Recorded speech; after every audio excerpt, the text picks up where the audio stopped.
당시 평안북도 철산에는요 아주 온화하고 고든 성품으로 마을 사람들의 존경을 한 몸에 받고 있는 양반 가문의 인물이 있었습니다. 바로 배무용. 이 당시 배무용은요, 이 철산 고을을 다스리는 향청의 우두머리 좌수직에 올라 있었습니다. 그래서 마을 사람들은요, 이 배무용에게 직함을 붙여가지고 배좌수 네, 이렇게 불렀죠. 자, 그러던 어느 날 이 바른 성품에 능력까지 좋았던 청년 배무용은요, 한 여인을 만납니다. 그리고 이 배무용은요, 이 여인을 만나면서 이전과는 다른 삶을 살게 됩니다. 자, 배무용의 아내에 관한 기록이 있습니다. 보시죠. 재산이 많아 논밭이 2천여 석, 돈이 수만금, 노비가 수십 명 있사옵니다. 완전 엄청 부자네요. 무슨 내용이에요, 지금 이게? 완전 진짜 돈 엄청 많은 뭐 집안의 여자 그런 느낌? 이 여인의 이름은 장씨. 장씨. 장씨는요, 평안북도에서 내노라는 부유한 집안의 규수였습니다. 부잣집 딸 장씨가 친정에서 부동산에, 현금에, 노비까지 어마어마한 재산을 들고 배무용의 집에 시집을 온 겁니다. 와. 결혼하기 전 배무용의 집안은요, 뭐 물론 양반 가문이긴 했는데 부유하지는 않았습니다. 그런데 부잣집 규수 장씨와 결혼하면서 배무용의 집안 삶이 활짝 핀 겁니다. 장희훈 씨도 결혼하면은 뭐 가능해질 것 같아요. 장씨. 그럼요.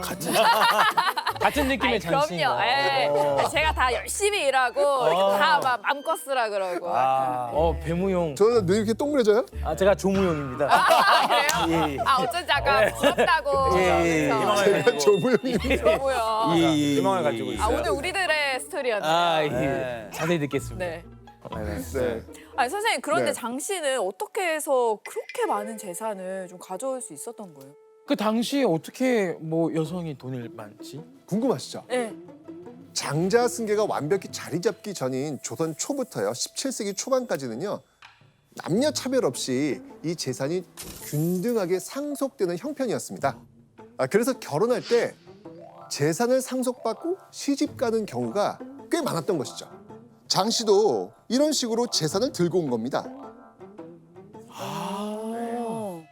자, 그렇다면 결혼 후에 배무용 어떤 생각이 들었을까요? 이제 그 재산 이제 우리 부부의 것 나의 것?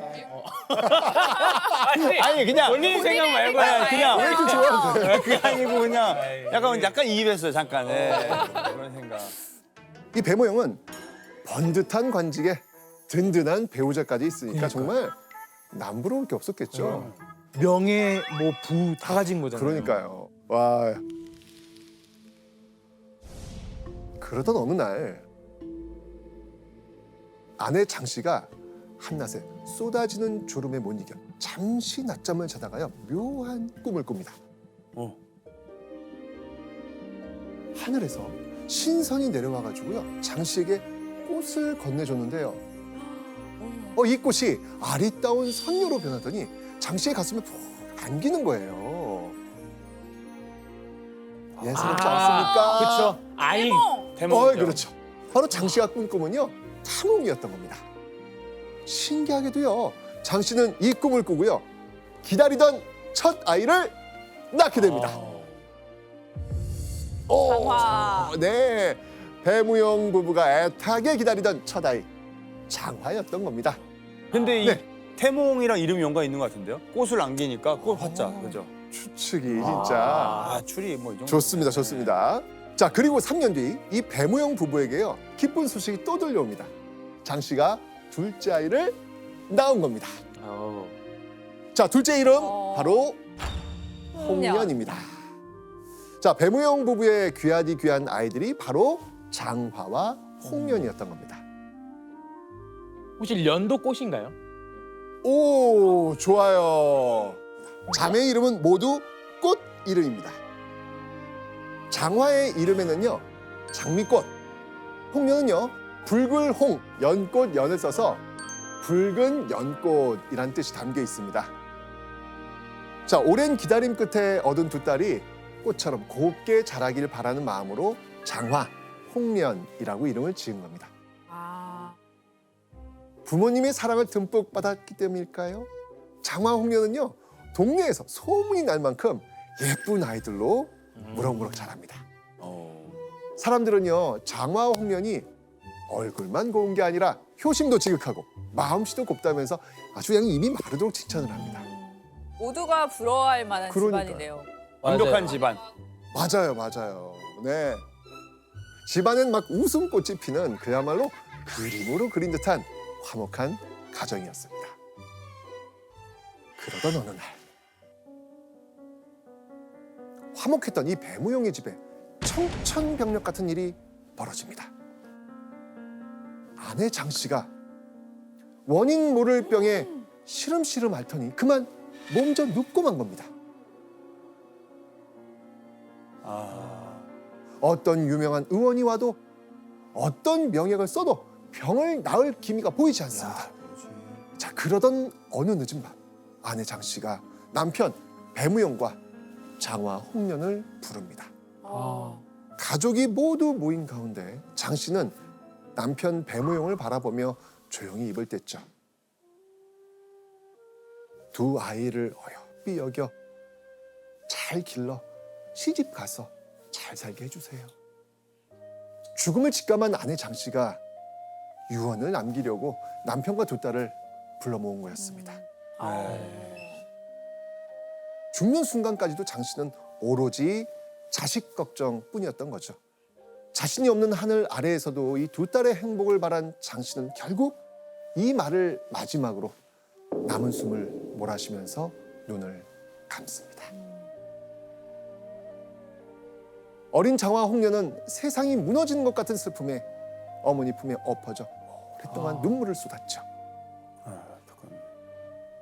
자, 그렇게 어머니가 돌아가시고 어느덧 3년이라는 시간이 지난 어느 날 장화와 홍련의 인생을 완전히 뒤바꾸는 일이 벌어집니다. 뭐지? 바로 이 인물의 등장 때문이었습니다. 계모, 허씨. 새로운 가족, 계모가 등장한 겁니다. 계모. 전에 그 이야기들에서 들어보면 항상 문제가 있죠. 그렇죠. 옛날 이야기들 옛날 이야기, 속에는 그렇죠. 좀 그런 이야기들 많이 있죠.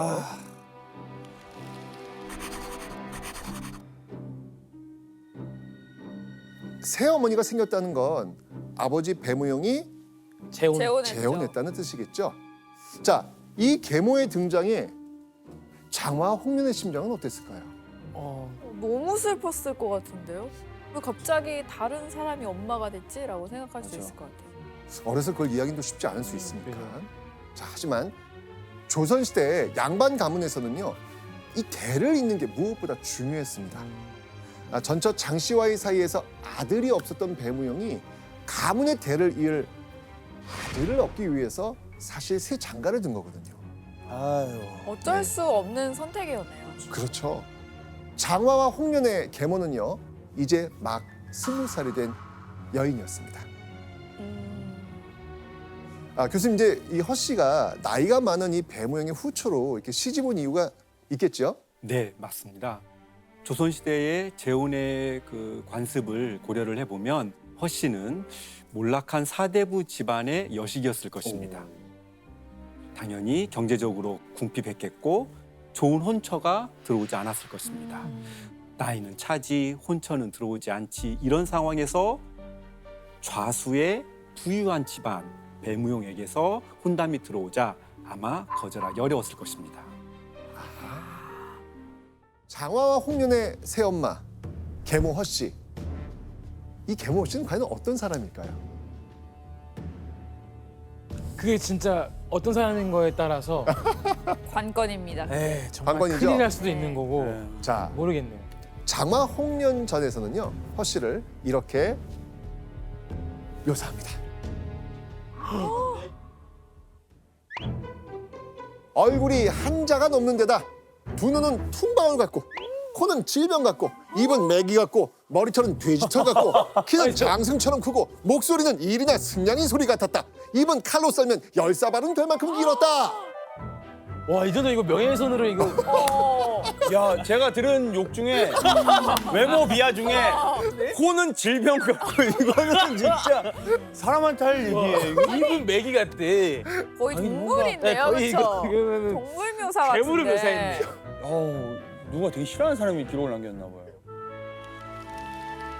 그러니까 여기서 이 퉁발은요, 품질이 낮은 방울, 질병은 흙으로 만든 투박한 병을 말합니다. 아, 못생겼다, 이제 이런 표현이에요. 자, 좋습니다. 그렇다면 자, 이런 외모를 가진 허씨 성격은 또 어떨까요? 근데 안 좋았을 것 같아요. 당연히 왜냐면은 외모를 이 정도로 묘사하는데 성격을 좋게 뭐. 남겼을 리가 없어요. 소설 속에서요, 허씨는 이웃집 험담하기, 한 아이고. 집안 사람 이간질하기, 뭐 이런 아주 온갖 못된 짓을 일삼았다, 이렇게 묘사되어 있습니다. 장화와 홍련은요, 이런 계모 허씨와 한 지붕 아래에서 살게 된 겁니다. 최악이다, 최악. 근데 배무용님이 되게 급했나 봐요. 아들이. 아니, 돈 많으시고 또 이렇게 하면 천천히 잘 고르시지. 그러니까요. 또, 예. 사실요, 여기에는요, 우리가 알지 못했던 비밀이 숨겨져 있습니다.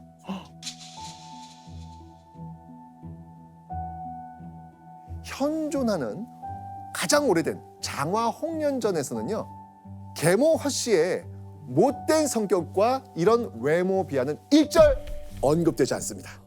그러니까 장화 홍련전은요, 몇백 년을 거쳐오는 동안에 입에서 입으로 전해지면서 내용이 새롭게 덧입혀 쓰였던 겁니다. 아, 이해된다, 이해된다. 이해돼요. 아, 이해된다. 아니, 교수님, 아니 아무리 이게 내용이 달라진다 하더라도 어떻게 해서 이렇게까지 좀 아예 안 좋게 달라진 거예요, 이야기가? 네. 조선의 여성들은 일찍 결혼해서 출산하고 가사노동에 시달리다가 보니 일찍 죽는 경우가 많았습니다. 아, 그만큼 남성들은 재혼을 많이 했겠죠. 네. 그러면 여성들은 자기가 죽고 난 뒤에 홀로 남게 될 자식들을 걱정하게 되었습니다. 그래서 남편의 재혼에 대한 두려움, 그리고 계모에 대한 경계심, 이런 것들을 해소하기 위한 문학적 장치가 바로 악인 계모였던 것입니다. 그러니까 아까 제가 얘기했던 것처럼 왜 계모는 항상 다 옛날 이야기에서 안 좋게 막 못생기고 나쁘고 막 이런 얘기가 있는가 했더니 이유가 있었네요. 이유가 다 심어져 있었던 거예요. 그 당시에 어떤 심리적으로 그렇게 생각을 했던 거예요. 네. 자, 그렇다면 배무영은 허씨와 결혼하고 과연 아들을 얻었을까요? 얻었을 것 같은데 되게 아니, 어렵게 얻었을 것 아니 같아요. 못 얻었을 것 같아요. 배무영은 아들을 얻습니다. 얻어. 배무영은요, 재혼한 지 1년도 안 돼서 첫 아들을 얻습니다. 태어난 아들의 이름은 장쇠. 이후에도요, 배무영과 허씨 사이에서는요, 2명의 아들이 더 태어납니다. 아들 있으면 셋? 그렇죠. 와. 맞습니다. 와. 허씨. 그리고 어느덧 시간이 흘러 장화는 20살, 홍련은 18살의 성숙한 여인으로 훌쩍 성장했습니다.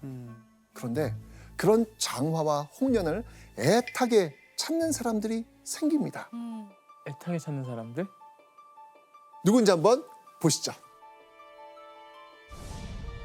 장화 자매의 이름이 원근에 선전되어 돈에 새가 다투어 구혼하였다.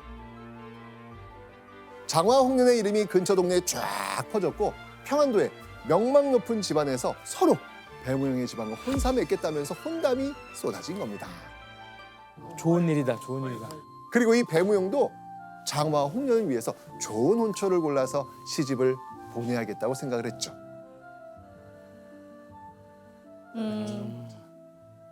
그런데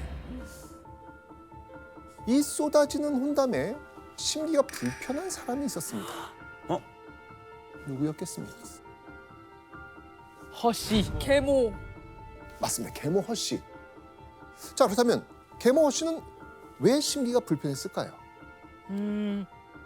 바로 재산 때문이었습니다. 자, 먼저 배무용 집안의 재산 대부분은 전처 장 씨가 가져온 재산입니다. 그래서 배무용의 집안이 부자가 된 거잖아요. 네. 자, 그렇다면 전처 장 씨가 세상을 떠난 지금 이 장 씨가 가져온 재산의 소유권 누구한테 있을까요? 당연히 남편한테 가는 거 아니에요? 아닙니다. 전처 장 씨 재산의 소유권은요, 남편이 아닌 장 씨의 두 딸 장화와 홍련에게 있었습니다. 전처 장 씨가 남긴 재산 덕에 계모 허 씨는 넉넉한 생활을 지금 하고 있잖아요. 그런데 장화와 홍련이 시집 가면요, 장 씨가 남긴 재산을 나눠 가질 테니 더 이상 여유로운 생활을 보장할 수 없게 되는 겁니다. 계모 허 씨 입장에서는요, 장화 홍련의 결혼을 어떻게든 막고 싶었겠죠. 너무한데요? 교수님, 그러면 허 씨는 전처의 재산을 조금 더 가질 수가 없나요? 네, 맞습니다.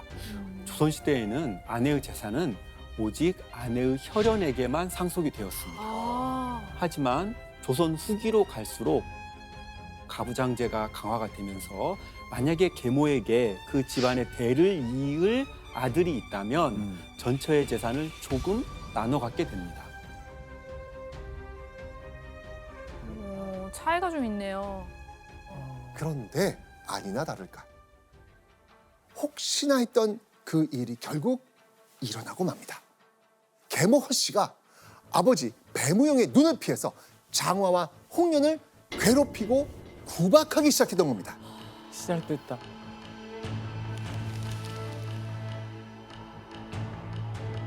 계모는 재혼으로 가문의 대를 이을 아들을 셋이나 낳았지만 배무용의 장화와 홍련에 대한 애정은 변하지 않았습니다. 배무용은요, 외출하고 돌아오면요, 제일 먼저 장화와 홍련을 만날 정도로 누구보다 딸을 아낀 조선판 딸 바보였던 겁니다. 자, 이런 상황에서 아무리 시간이 지나도 배무용의 뒷전이었던 계모 허 씨가 배무용의 사랑을 독차지한 장화와 홍련에게 그동안 쌓아온 서러움과 분노를 쏟아낸 겁니다. 아, 그래서 그렇구나. 그런데 이런 와중에 계모 허 씨의 심기를 불편하게 만든 일이 또 일어납니다. 남편 배무용이요, 계모 허 씨가 이 장화와 홍련을 못 살게 굴고 괴롭힌다는 걸 알고요, 이런 말을 내뱉습니다. 우리가 본디 빈곤하게 지내다 천처가 친정에서 재물을 많이 가져와 지금처럼 넉넉하게 되었소. 지금 부인께서 편히 먹는 것도 다 그 덕이오. 배무용이 계모에게 자네가 먹고 입고 자는 거 이거 다 전처 덕분이다. 그러니 감사히 생각하고 장화 홍련 구박하지 마시오. 라고 지금 경고를 한 겁니다. 남편 배무용의 말을 들은 계모 허 씨, 어떤 생각이 들었을까요? 더 화나. 맞아. 몰락한 가문의 딸이었던 계모 허 씨가 전처 장 씨처럼 많은 재산을 상속받아 올 수 있었겠습니까? 근데 그런 사정 뻔히 알면서도 아픈 구석을 푹 찌르는 남편 배무용의 무심함에 계모 허 씨의 심기 한껏 불편해졌습니다. 계모의 속은 부글부글 끓어올랐습니다. 근데 그리고 배무용의 경고를 시작으로 장화와 홍련에 대한 계모 허 씨의 괴롭힘은 더욱 거세집니다. 배무용의 말이 더 큰 후폭풍을 몰고 온 겁니다. 매일 이어지는 이 계모의 괴롭힘에 장화 홍련의 눈물은 말을 틈이 없었습니다.